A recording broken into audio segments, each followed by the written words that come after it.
Okay, if I can have everybody's attention, please. We're going to start this meeting as soon as everybody gets settled down.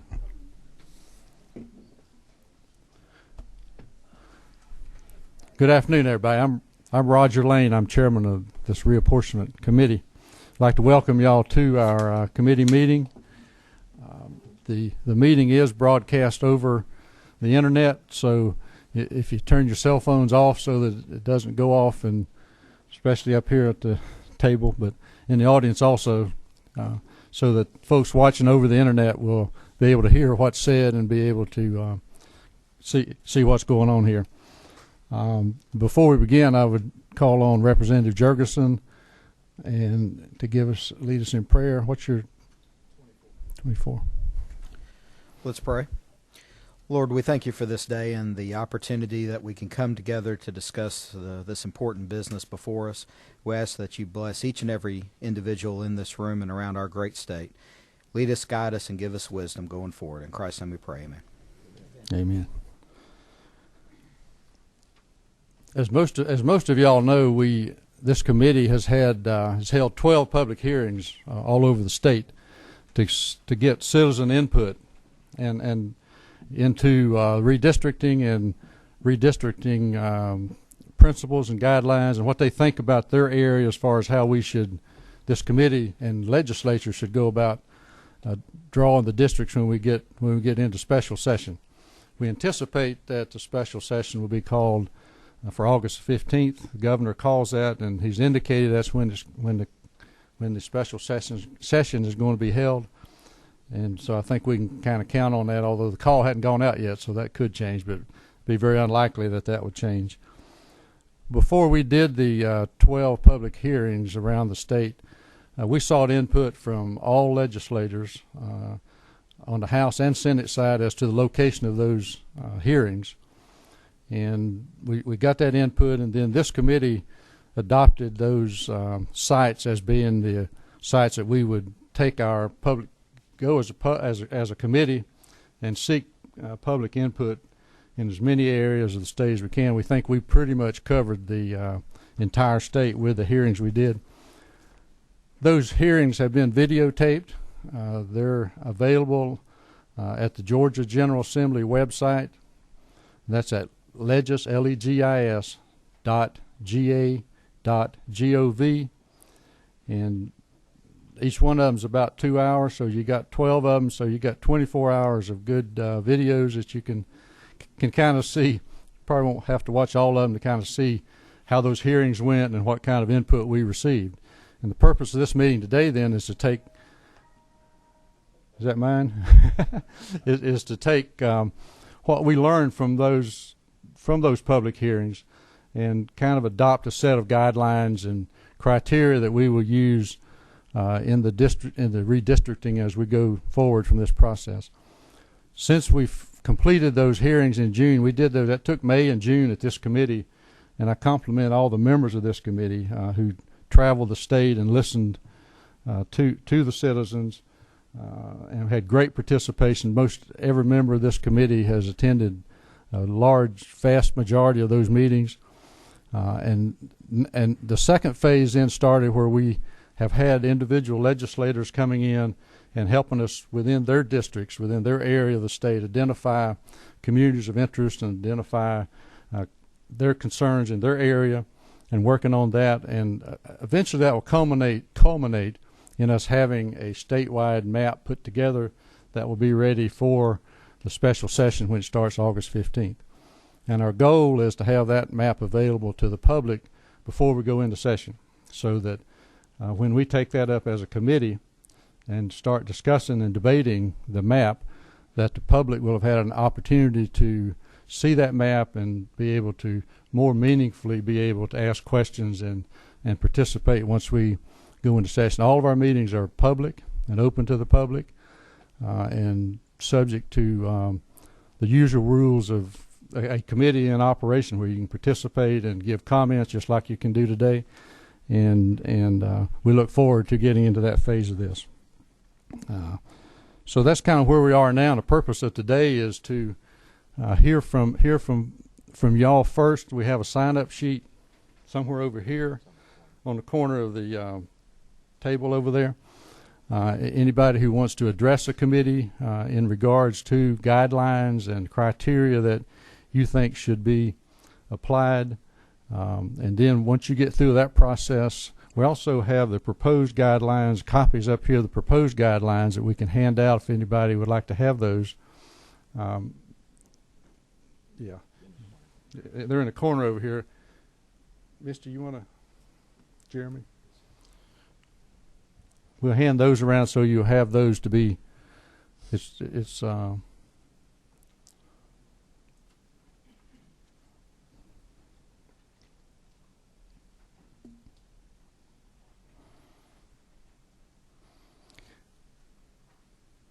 and I assume we've got the sign-up sheet. I don't know if anybody's signed in. Jeremy, when you get through that, if we could get that and see who wants to address us.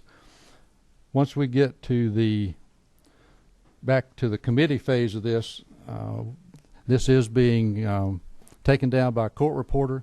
So when you're identified or when you buzz in to speak or ask questions, please identify yourself for the record so that the court reporter will have that information about who's talking. Just trying to take down everything to document everything that's been said here and which district you represent when we get to that. But before we get there, we want to hear from anybody in the audience who wants to address us on these issues of guidelines or criteria that we're going to use. But I need the sign-up sheet. But we'll wait for Jeremy gets through over there, and then we'll get that and see who signed up. Just mine.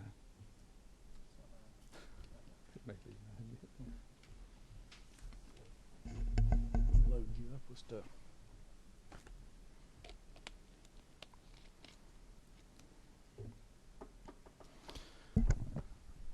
Okay, the first person who signed up is Jerry Gonzalez.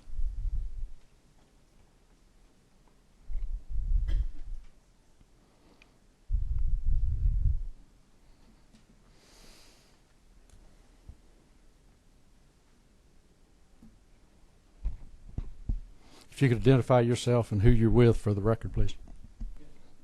Appreciate the opportunity. My name is Jerry Gonzalez.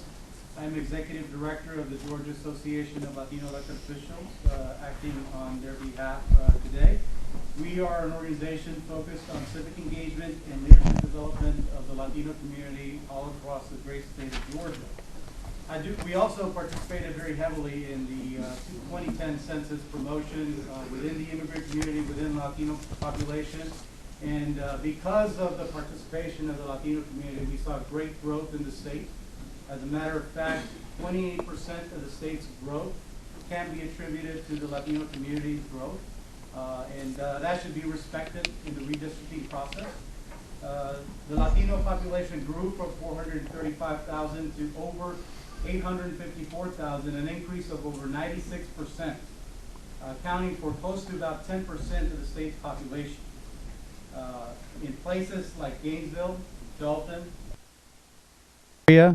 Gwinnett, and Cobb counties, there are significant portions of the Latino population that should be recognized and should be respected in the redistricting process. In fact, based on the Voting Rights Act of 1965, it prohibits racial discrimination in voting practices. And because this has been tremendous growth of the Latino community, we want to remind committee members that Latinos are a recognized protected class in the Voting Rights Act, and we will be watching very closely to ensure that voting power of the Latino community is not diminished in any way, shape, or form in that process. Georgia is hostile to Latinos. Representative Ramsey led efforts to pass HB 87, the state's anti-Latino, anti-immigrant law that was signed into law by the governor. Because of this law, there is an increased amount of anti-Latino bias all across this state, anti-immigrant bias all across this state. We want to make sure that that is offered up for the record. Given that, we want to make sure that there is no effort to dilute, diminish, pack the Latino community's electoral power moving forward in the redistricting process, and we will be watching that closely. So I wanted to make sure that we had the opportunity to express that. We are looking at these areas in Gainesville, Dalton, Chamblee, Doraville, in Gwinnett, and in Cobb County, particularly for areas of interest that we are going to be closely following. And we look forward to working with committee members to ensure that they can comply with the law, the rule of law, which is the Voting Rights Act, and make sure that the Latino community is respected in the process so we can have fair chance, a fair opportunity to elect candidates of our own choice. Thank you so much. We appreciate your participation and your input, and we look forward to. I don't know if anybody has any questions. Any questions for any of the committee members? We do appreciate and look forward to your input in the process, and it's going to be open, and you'll be certainly able to participate and to give us that input as we go forward from here. Appreciate that, Mr. Chairman. Thank you very much.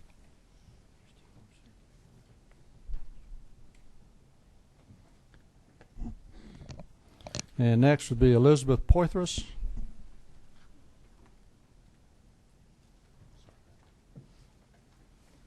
Thank you, Mr. Chairman. And committee, thank you very much. It's you have done a yeoman's task. And first of all, I am Elizabeth Poitras. I'm the president of the League of Women Voters of Georgia. And I'm very glad to be in this committee and be in this process with you all. And I do thank you for all of your efforts.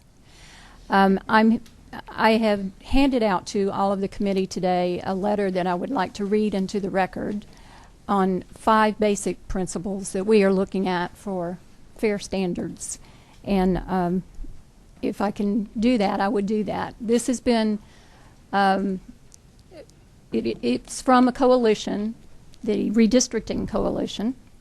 And the Georgia Redistricting Alliance is a coalition of nonprofit, nonpartisan organizations with the shared goal of ensuring transparency and fairness in the redistricting process. We strive to engage and educate citizens. I think all of you know that the League of Women Voters is out there doing that all the time. And in the work of the partnership with our elected officials, we try to make that happen as well. It is the Alliance's intent to submit a fair, balanced map reflecting our standards to the Georgia General Assembly. The 5 standards that we are asking you to look at very succinctly and very strongly. Number 1, no plan or district shall be drawn with the intent to favor or disfavor a political party or an incumbent.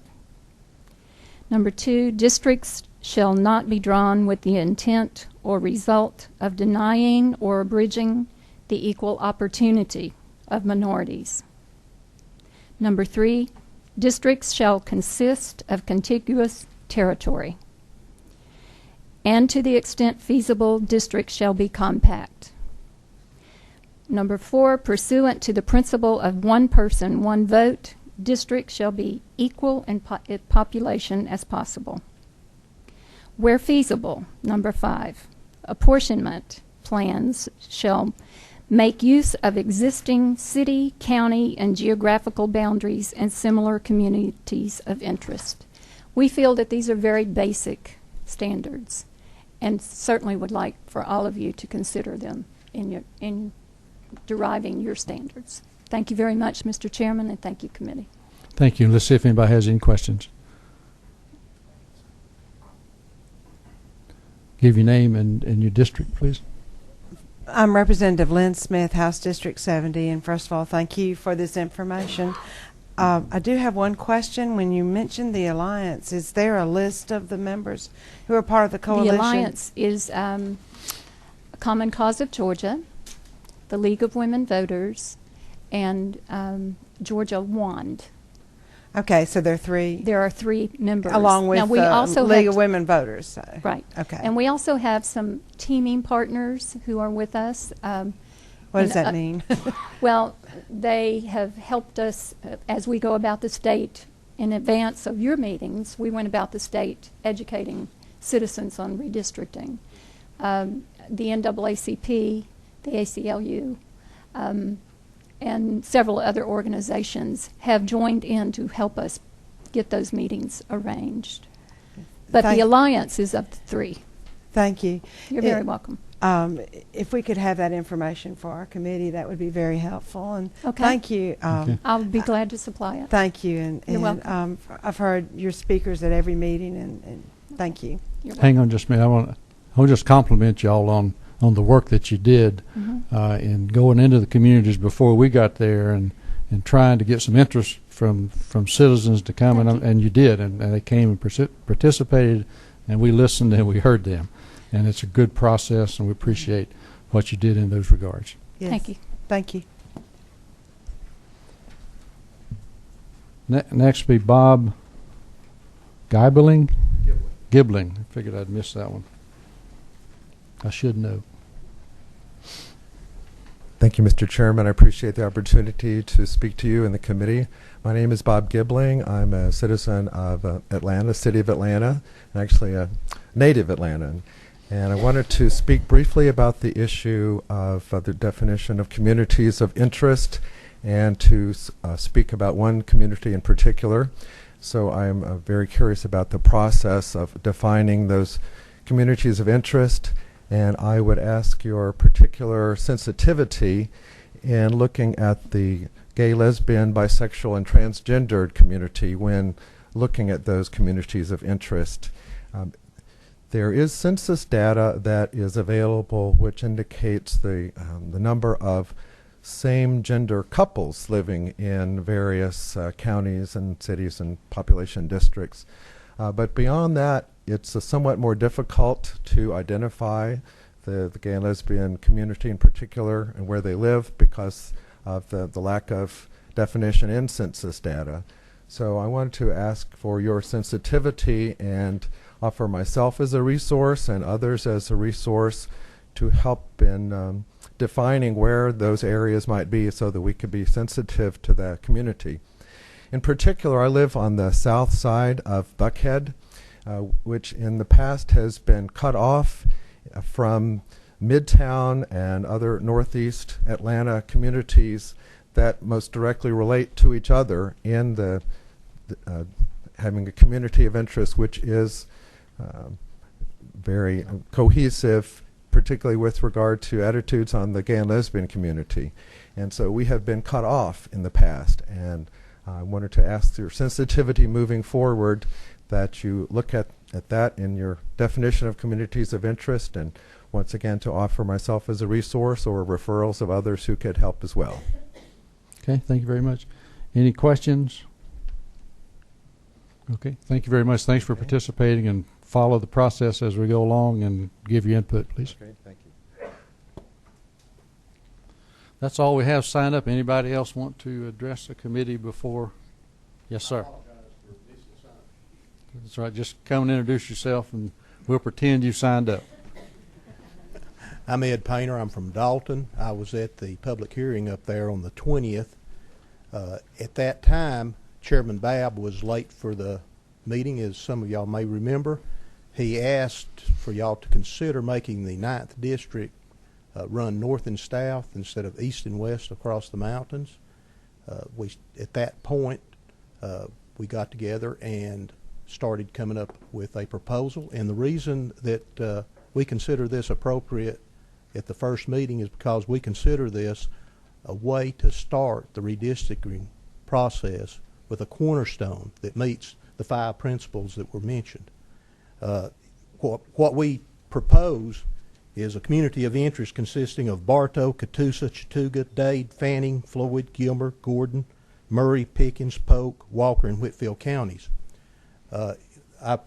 We have tried to drop these off at everybody's office or handed to some of you personally. We will be down here hoping to meet with everybody individually to plead our case. We've been working with the Board of Commissions in several counties. We have got nothing but enthusiastic response from all of them.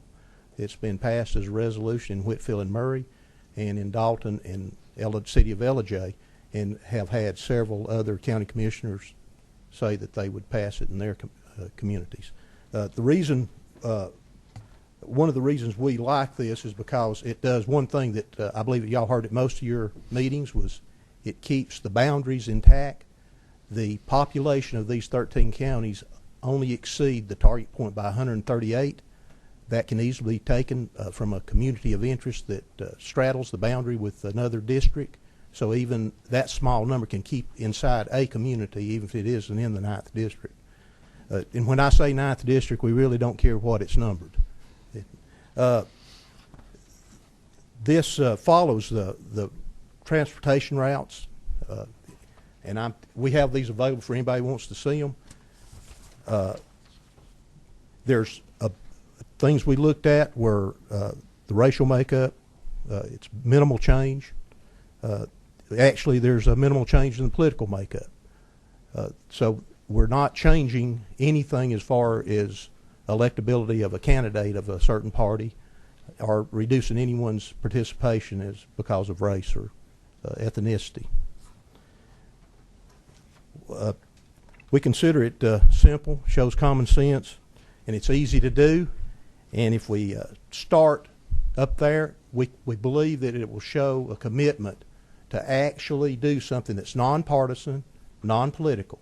We have not had anybody from either party object to it. They see it the same way, that it's just the citizens that are interested in keeping these communities together. So I thank you for listening, and I'd be glad to answer any questions. And you're talking about the 9th Congressional District? Yes, sir. Only, we're not getting into any of the state or House or Senate districts. Can't stand the sight of blood. So okay. Well, when you did the 9th Congressional District, did you look at the other 13, no, 13 districts? This is in the corner. It minimally affects any of them, and it's easy to build off this. If and I'm certain that although we don't have the resources to get into the precinct level and to gerrymander like you are going to have to, we're certain that this is not going to affect the conditions that you're going to have to get into with the majority-minority districts around Atlanta. It's just a matter of affecting the Republican districts that are already there. I'm sure there'll be some objections from some of the Republicans, but we're concerned about the citizens. And I've seen your proposal. We have that on file to be considered as we go about drawing those maps. And I know you put a lot of work into it, and it shows with the product that you have, and we appreciate that. Yes, sir. Whether it winds up that way or not depends on the other 13. Well, we're going to do what we will be down, okay. And we will have support. And we have a question from number 26, Representative Black. I just wanted to make a comment for the benefit of Ed, his neighbors. I was up at the hearing that we held in Dalton, stayed over in your fair city, and went to Gainesville the next night, and having extra time, I chose the scenic route through the National Forest. And anyone that doubts the validity of your point about the disconnect that people in your area would feel as far as the eastern portion of that district needs to travel that route. Thank you, sir.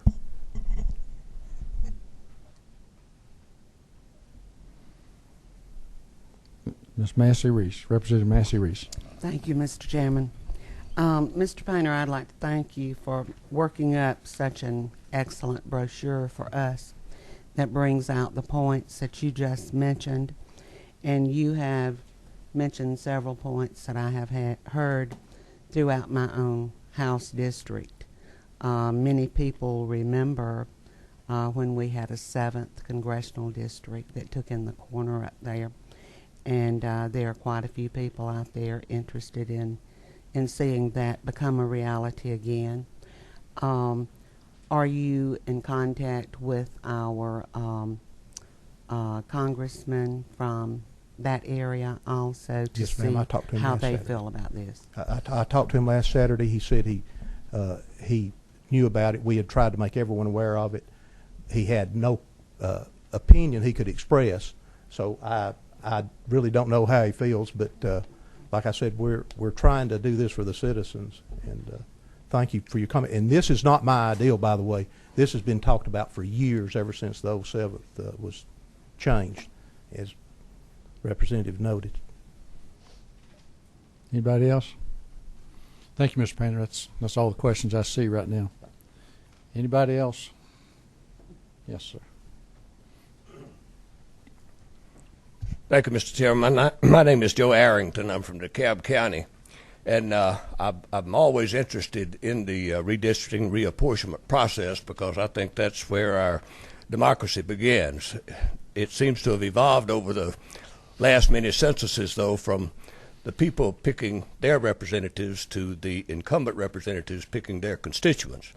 And I know each of you are committed to not go that as your first priority as you redraw the lines and so forth. But I want to endorse all of the principles that you've heard today. All of the speakers make a lot of sense. It's very logical what all of them say.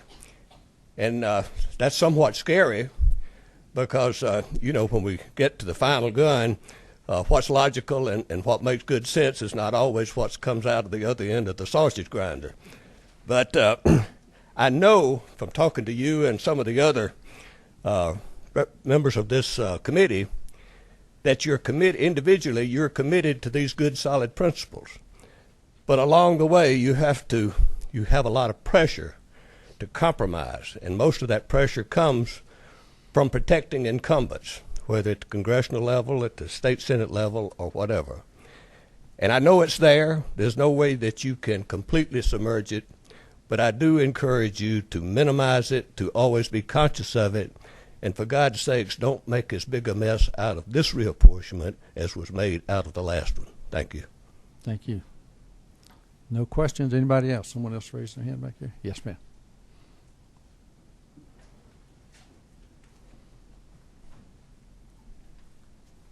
Good afternoon, Mr. Chairman and members of the committee. My name is Linda Pritchett, and I'm a member of the Greater Old National Action Committee, which is located in the 35th Senatorial District of Senator Donzella James. And our concern is that our South Fulton area, that we're a diversified district. We have rural and urban areas. And once we had many vacant areas that now we have greatly developed. And our main concern is that now that we have developed and experienced a lot of growth, and we're continuing to experience significant growth, that we're at risk of being picked apart. And our district right now is a very stable district, and with the representatives that we have and our senator, it's a situation that works very well together. So we're just very concerned that the areas of interest may be areas that are very well developed and that will be left with many undeveloped areas that will have to start over. And that's basically our concern. Okay. Any questions? I don't see any questions. Thank you very much. Thank you.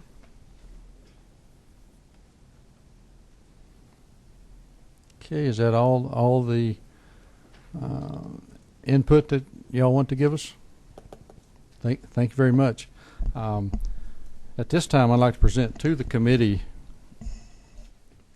our guidelines that we have prepared as a result of the public hearings we had and as a result of some input that we've received since we started doing this process of putting together this meeting and to develop these guidelines and principles to guide us through the redistricting process. We have received some input from different sources, and we've considered that in working these guidelines and coming up with these guidelines. And at this time, I'd like to present them to the committee for your consideration. I think everybody has a copy of it in your folder, and we had handouts. I think the audience has copies of this same document probably. And so I'll just take us through that and kind of outline what our proposal is, and then we'll open it up for discussion. The first item is in regards to hearings and meetings. As y'all know, we had public hearings around the state to seek public participation. These were all videotaped, video recorded. They've been archived and are available at our website at the Georgia General Assembly for any citizen or anybody in the audience that wants to look at those and see what we did. Our committee meetings, once we start those like this one, it's a regular committee meeting. The full committee meetings will all be open to the public. On the House side, we stream these on the internet. This one today is being streamed on the internet live to anybody in Georgia or anybody that can get on the internet to watch and see our process and see what we're doing and give them an opportunity to participate later from what they see today if they desire to do so. The minutes, we'll keep minutes of all these meetings, and those are public records for anybody who wants to see them. Then the second section is in regards to public access to redistricting data and materials that we have accumulated. Subparagraph A, census information databases created at public expense and held by our committee or by the Joint Office of Legislative and Congressional Reapportionment for use in the redistricting process are included as public records and are available for the public's inspection. Copies can be made in accordance with rules of General Assembly and subject to reasonable charges for search and retrieval and copying and all that, but those records are available. Paragraph B talks about how that cost is determined. Paragraph C, these guidelines regarding public access to redistricting data and materials do not apply to plans or other related materials prepared by or on behalf of an individual member of the General Assembly. We have an exemption for General Assembly members as we're doing work product, just as we would with any bill that we're having drafted. Until we get that to a final form, it's not subject to open records requests, so that would not be available until it's presented to our committee or we make it available to the public on our own. An individual member makes it available to the public. Those are the standards that we have in here for public access to our data and materials. Then paragraph 3 is in regards to redistricting plan, which is general principles that we're proposing for drafting these plans. The first one is that each district be drawn to achieve districts with a total population that is substantially equal as practicable. One person, one vote requires that we draw each district to be as equal as we can draw them. And that's what our number one principle is. The second principle is that each congressional district should be drawn with a total congressional district should be drawn with a total population of plus or minus one person from the ideal district size. The U.S. Constitution requires us to draw congressional districts equal. We can vary by one person from one district to another, but if you vary any more than that, your plan's subject to not being accepted. So that's the principle that we're adopting and we'll be complying with. Number 3, all plans adopted by our committee will comply with the Voting Rights Act and with the United States and Georgia Constitution. That covers a large territory that we expect our plans to comply with, to make them legal and not subject to being overturned by not complying with those acts.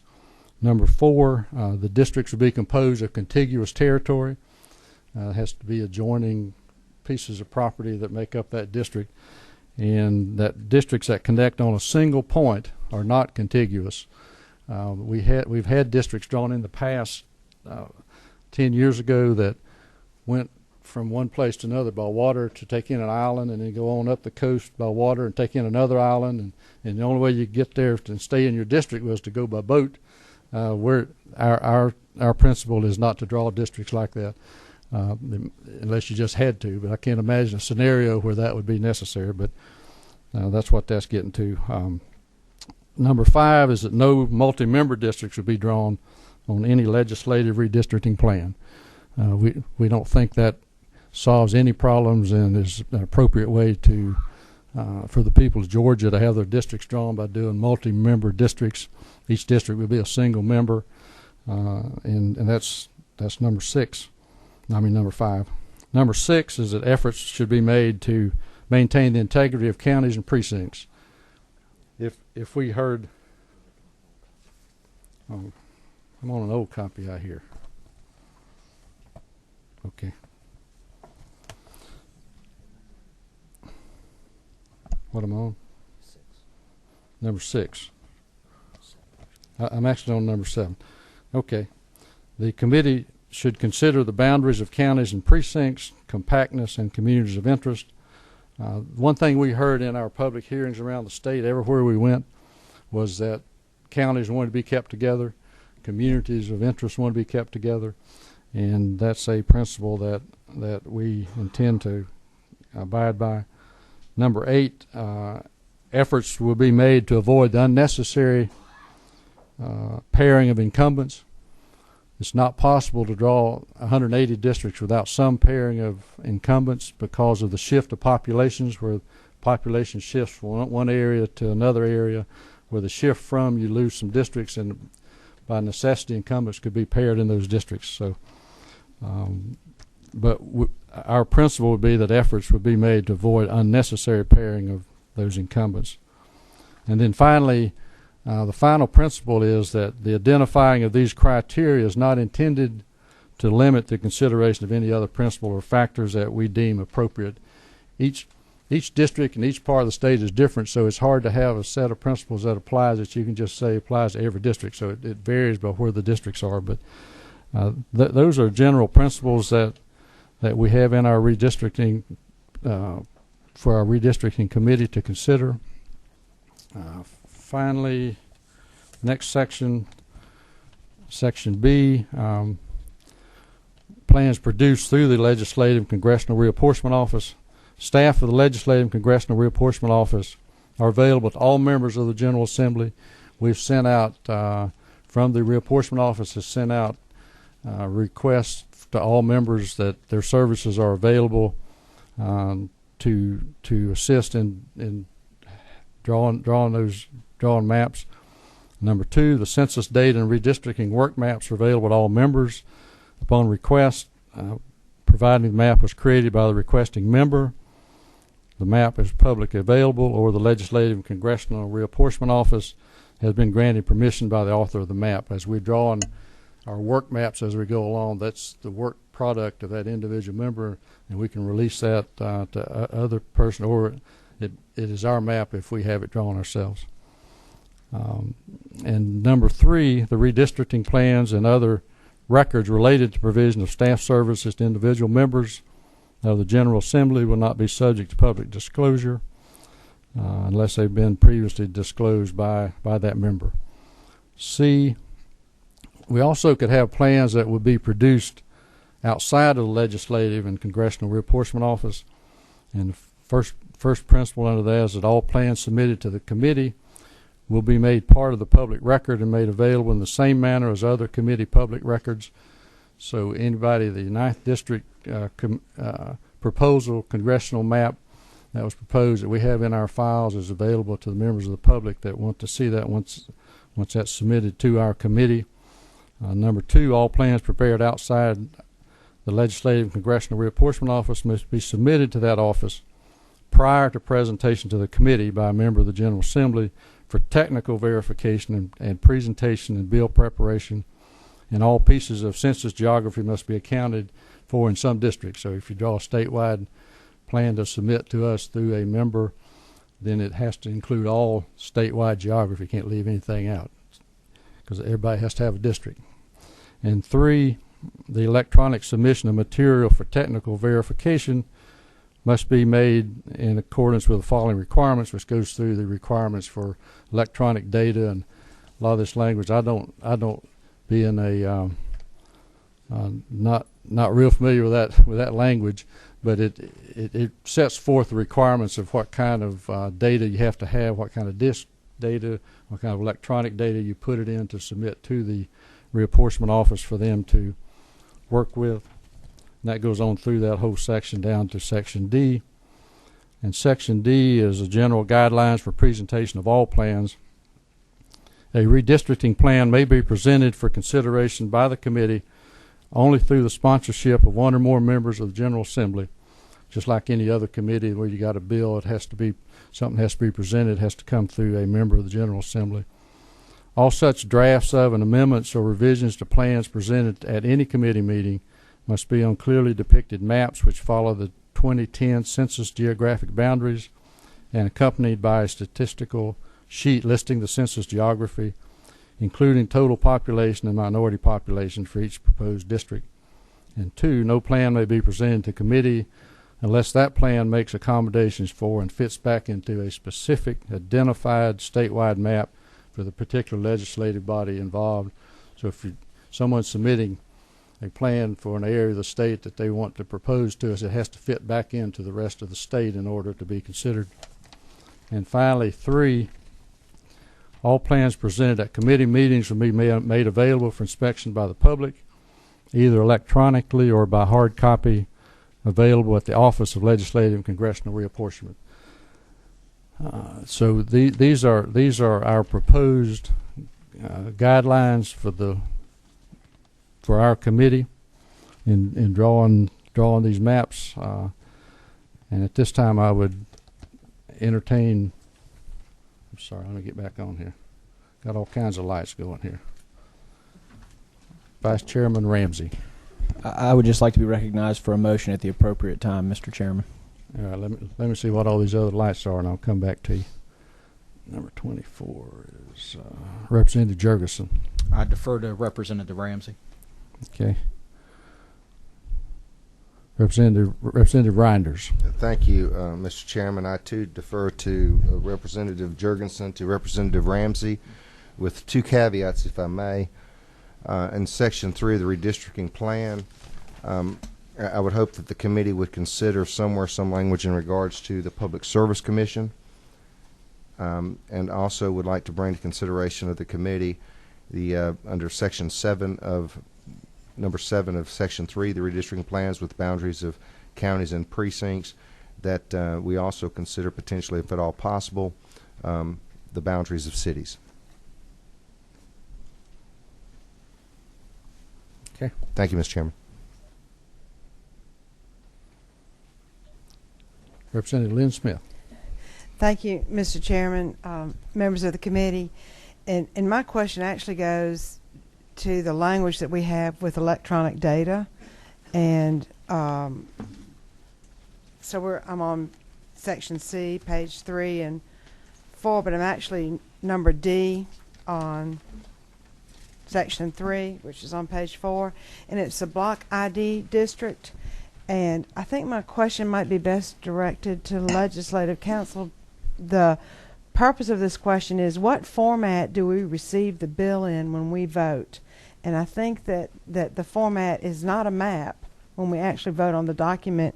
We are voting on these data blocks, and I think it's an important point to make to our committee and to make to our audience as well. As you're listening to us, we're going to see pages and pages and pages of numbers and numbers and letters. And am I correct in that? That's correct.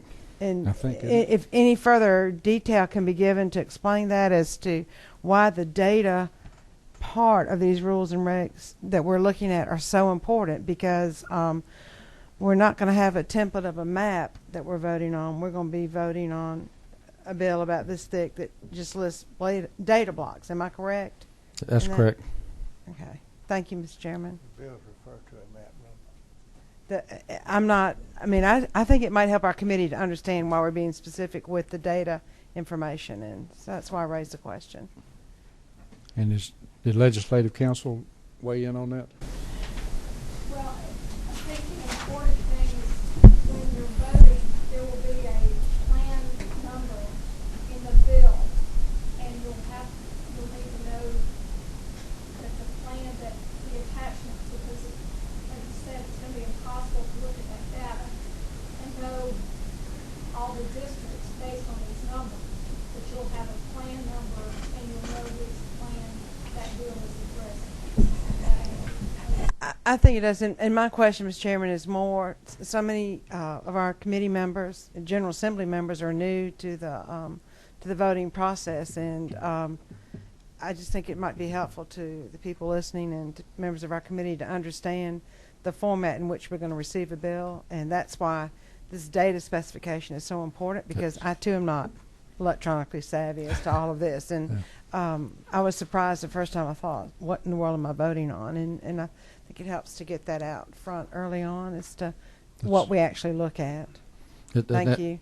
That's a good point, and we do have to count for each census block in every district, and it's a lot of numbers and a lot of information that will be in there, and I think you've been through it, so you've seen that, and it's pages and pages as I understand it. Thank you, Mr. Chairman. Thank you. Representative Mayo.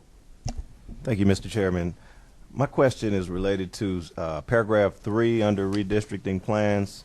Number 9, where it reads, the identifying of these criteria is not intended to limit the consideration of any other principles or factors that the committee deems appropriate. And the question I have is, what additional factors may the committee use to determine the appropriateness of other principles? And also, how will the committee inform the committee members as well as the General Assembly members and members of the public of the factors that are deemed appropriate? Okay. Yeah, I don't have any particular factor in mind. I think you have to have a catch-all because you got 180 districts and they're all in different parts of the state, and there may be other factors that come up that need to be considered in some of those districts that you can't state in a principle that's outlined. So I think it's designed to catch those kind of situations where there's a unique situation within a particular district that needs to be considered. And that's pretty general, but I think it has to be general.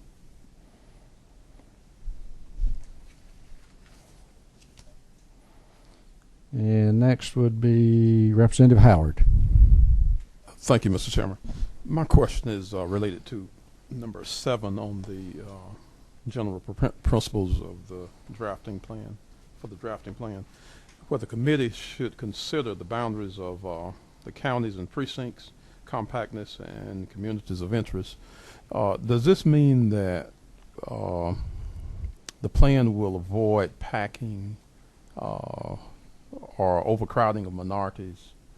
And if so, what are some of the numbers that are out there that would determine what packing is and what would be the lower number where you have majority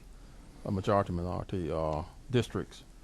Are there any numbers there threshold numbers for us to go by?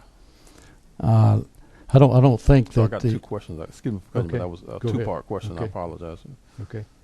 I don't think there are any specific numbers set forth in the case law as to what packing is under the Voting Rights Act and under the Constitution. You can't do what was done 10 years ago when the maps were drawn. The Republicans were packed oversized districts, and the Democrats were put into undersized districts, and the court held that you can't draw your districts based on that. In regards to race, that you can't pack a particular minority into a district of, say, 90% in one district and not any in the adjoining districts. So, but there's not a specific number. I use 90%. That's not a specific number that the court has recognized.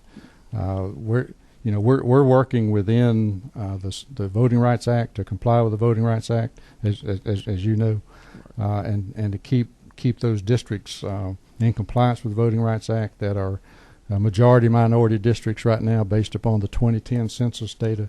But there's not a specific number that majority is more than 50%. Right. To pack, there's not a magic number that says when you have packed a district. It depends on probably the district that you're talking about and this particular situation is whether or not that amounts to packing. So I don't think there is a magic formula for it. Okay.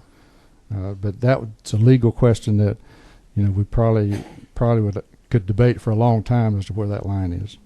But bottom line, will we be avoiding that? That's right. We definitely will be avoiding that, and in complying with the Voting Rights Act and the Constitution of the United States.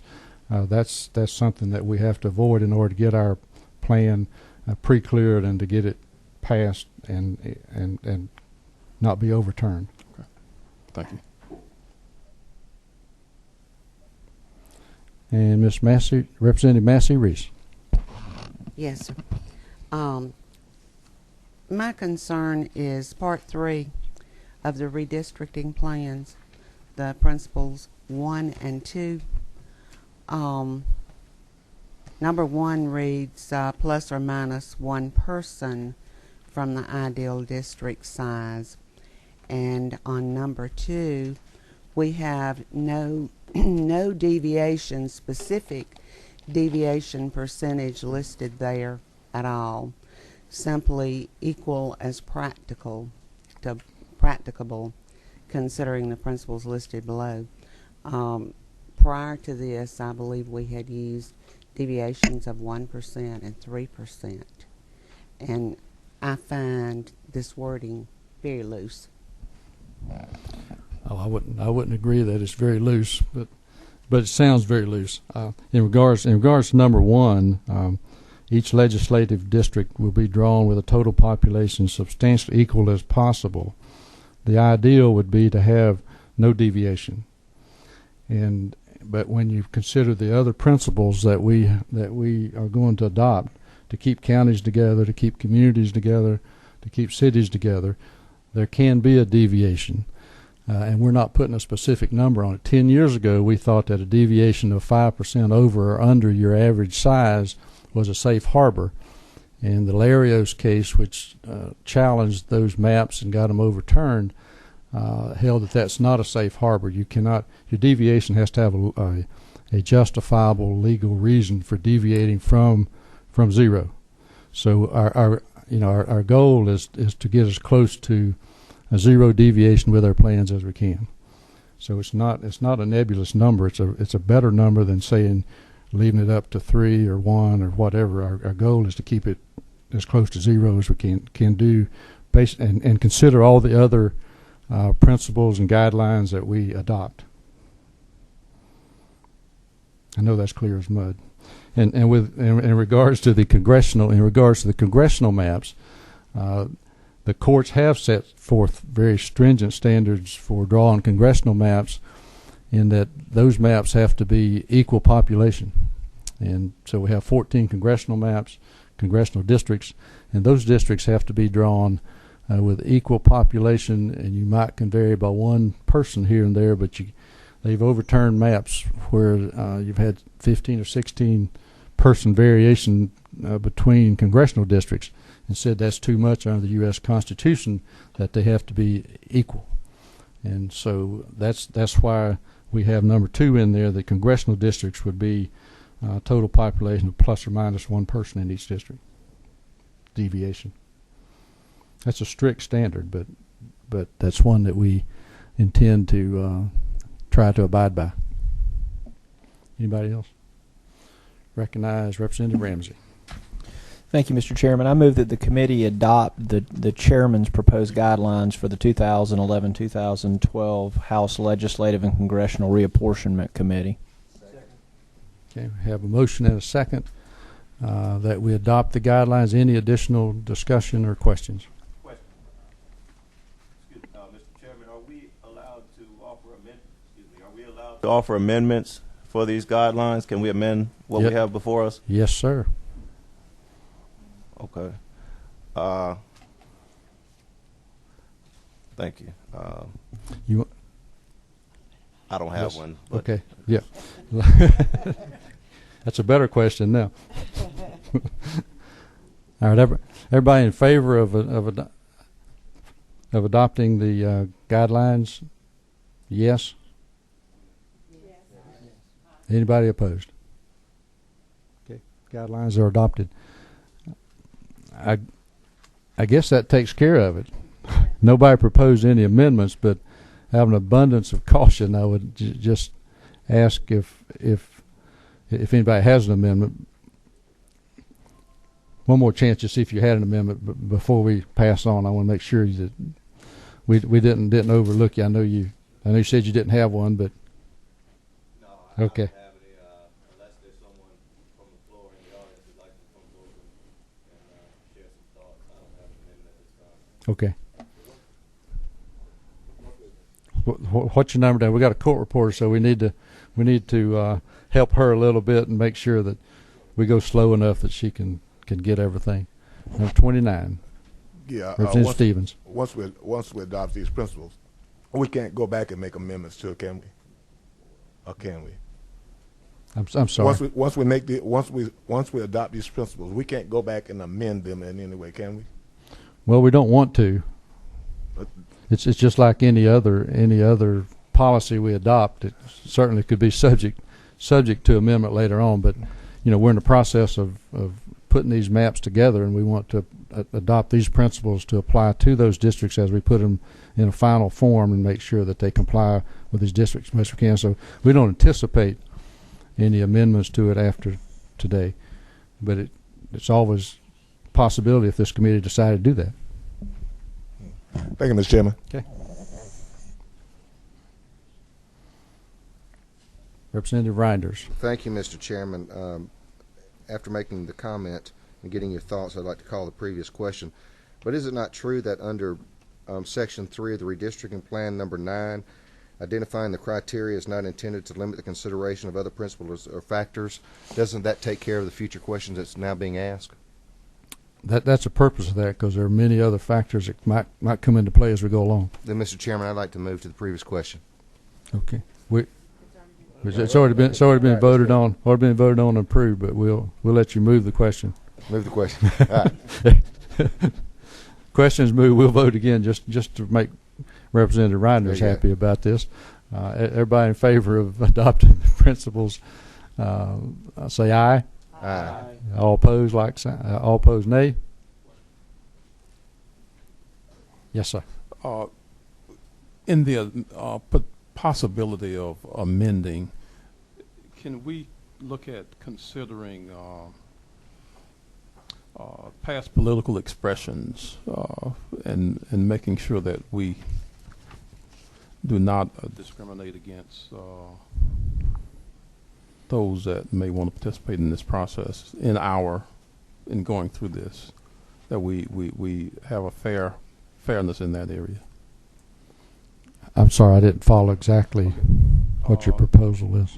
We know that all of us know that we're not going to follow the pattern of what may have happened in 2000.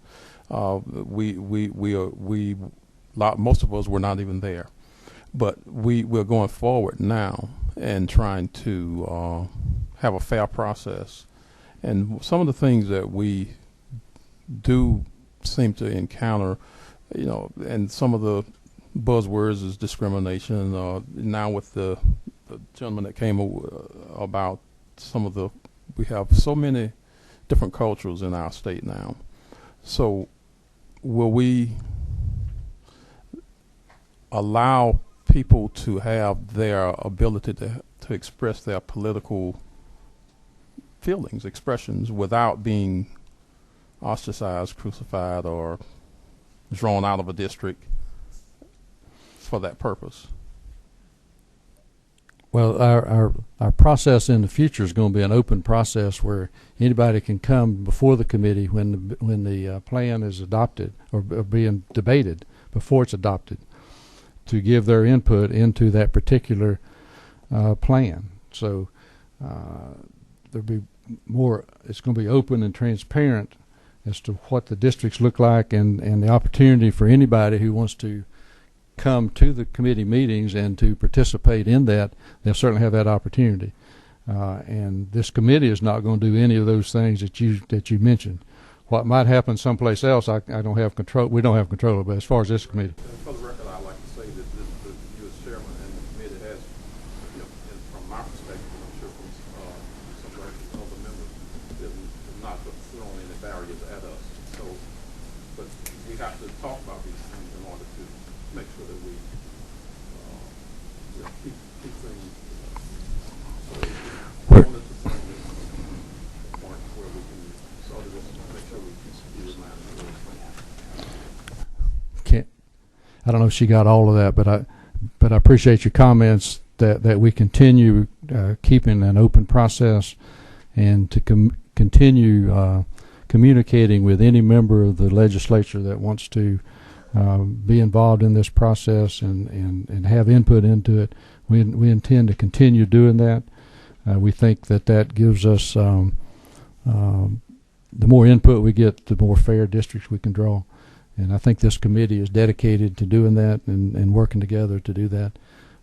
In regards to the question about amendments, someone just reminded me the last line of our proposed guidelines says these guidelines may be reconsidered or amended by the committee. So they can be reconsidered or amended by this committee, just like any other committee or any other principle that is adopted. Representative Black. I was just going to make that point to the fellow. See, I just overlooked it. It's sharp. Okay, with that, I think we have unanimously voted to adopt these guidelines, and for the record, I didn't see any no votes to that, and we appreciate. Any member got any other comments before we adjourn? Anybody have a motion to adjourn? Everybody ready to adjourn? Okay, meeting's adjourned. Thank you all for being here. We appreciate your participation.